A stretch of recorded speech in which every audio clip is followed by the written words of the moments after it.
Zemljino ozračje se bo do leta 2100 ogrelo v povprečju za 4 stopinje, če ljudje ne bomo spremenili načina življenja, ugotavljajo znanstveniki.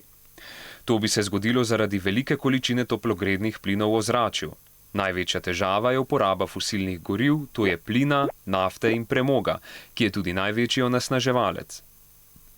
Tako močno segrevanje bi imelo uničujoče posledice: taljenje ledenikov, naraščanje gladine morij, izginotje manjših otokov, povodnji, suše, primanjkovanje pitne vode in uničenje pridelkov.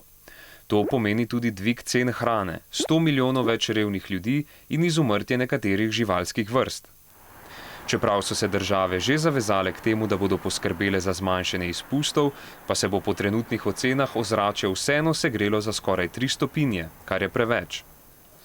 Pariška konferenca bo poskušala v skupnem dogovoru povezati vseh 195 držav. Največja težava je, kako določiti, koliko toplogrednih plinov manj naj bi v ozračje izpuščala posamezna država. Države v razvoju, ki nimajo toliko denarja, poudarjajo, da bodo izpuste zmanjšale le, če jih bodo finančno podprle bogate države.